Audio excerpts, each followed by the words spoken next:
I think one of the challenges that you have is to create that visibility of the impact of that work.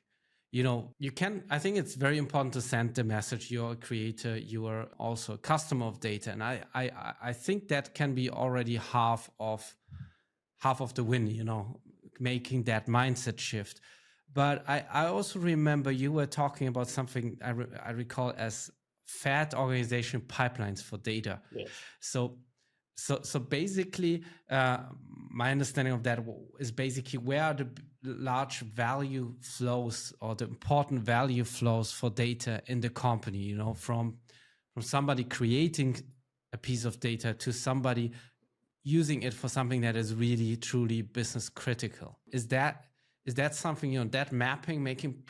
I found personally that when I worked with what I would call data producers, you call data creators, and make them aware, hey, did you know that your data is actually feeding into these 5 algorithms, is feeding into these dashboards that are used for critical decision making by the board?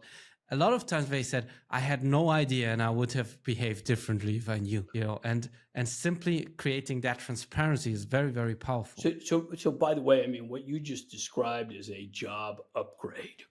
And it's the reason people get excited about this is, okay, I'm signing up customers, right? But okay, yeah, you're signing up customers, but if you don't get that right, then we can't, we can't offer them a new mortgage when we have a special program on mortgages, right? We can't tie them to other products and services that we may be offering. We can't answer simple questions like how many customers do we have, right? We can't conduct analyses to understand where our biggest targets are to get new customers. And so, there's an old saying about the fellow walks by and there's there's 3 bricklayers, right? And he asks the first guy, what are you doing? And the guy says, well, I'm laying bricks. And then he asks the second guy, and the second guy says, well, I'm building a wall. And he asks the third guy what he's doing, and he says, I'm building a cathedral, right? And so, I mean, by the way, I mean, the pay's the same. He's, still got to lay bricks. They still got to line up and stuff like that.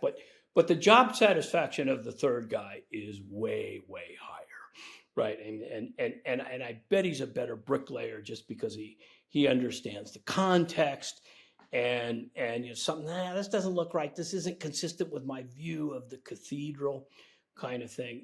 And so what you just described, we see this over and over and over again. I had no idea my job was so important, right?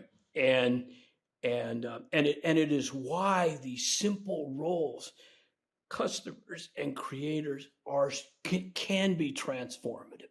Right now, they're not always transformative. It's about people who are thinking very narrowly, and they see this broader context. Or like the woman in the boat, I'm not getting what I need. I don't just have to fix things up. I can go figure out the root cause. I can work with creators and make things better. It is a big deal, and it's why this this transformation word is in the title of this book, right? It's not some great big on top driven digital transformation, blah blah blah blah blah blah. It's people transformation, and as people transform, they transform the business.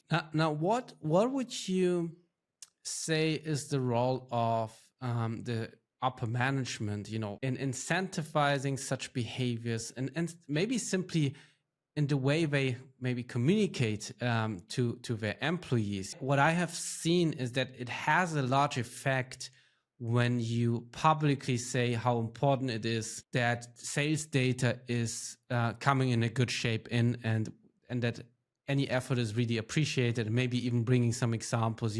Doesn't have to be exactly you being pointed out, but maybe your neighboring person who has done something, but you see that in general this is appreciated and is important for the company. Right. Do you think that is something that we that we as leadership, in companies missed out on? So I want to build on where you're going, and I also want to go back to your question about fat organizational pipes, right? So bear in mind, if you work in marketing, you have a reporting chain that goes up like this, and if you work in sales, you have a reporting chain that goes up there. You work in organizational silos, and silos make it more difficult for creators and customers to find one another.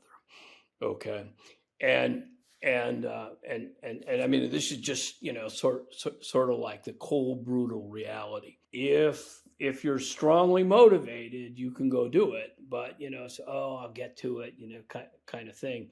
It Silos make it more difficult, and so senior leaders, first of all, to your question, have they missed an opportunity?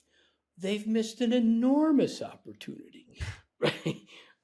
If you sort of net out the little cost of everybody spending their time fixing up the junk they need to do so they can do their job. Just a little McKinsey study that the people on average spend 30% of their time on non-value added work associated with data.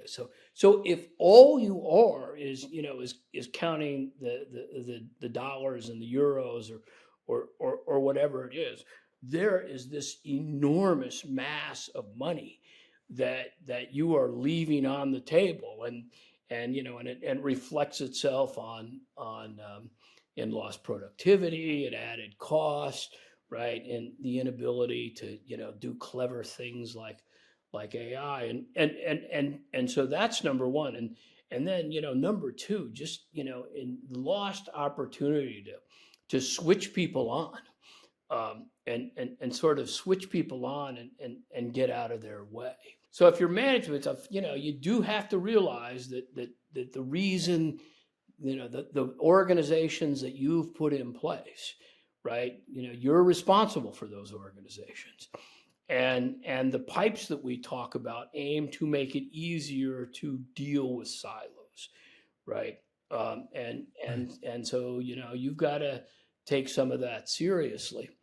But then finally, to your real point, it's like saying the right thing, showing up, working with your colleagues, to. Right. So maybe, maybe it's an awful lot of sort of, our KPIs are very, very narrow and very, team oriented.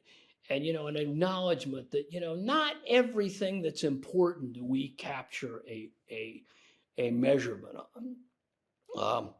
Right. And so yes, I mean, I spend an awful lot of my time thinking of simple ways. So when I'm with a client, that leadership can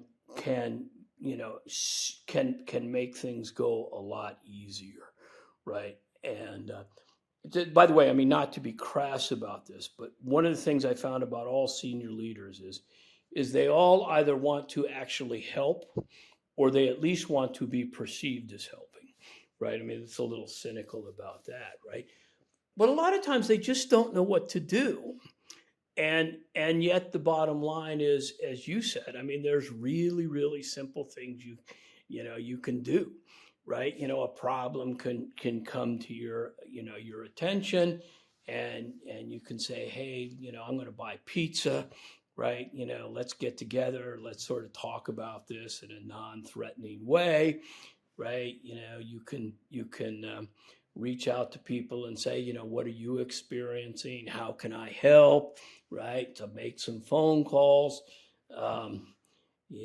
Sometimes we've sort of, ghost written speeches for people to make, or hand out little quality awards or whatever it is. So I think this is a long-winded way of answering your question. There's millions of things, leader. They missed the boat, but it's not too late. There's millions of things they can do now. Boric Data Masterclass, where great data journeys begin.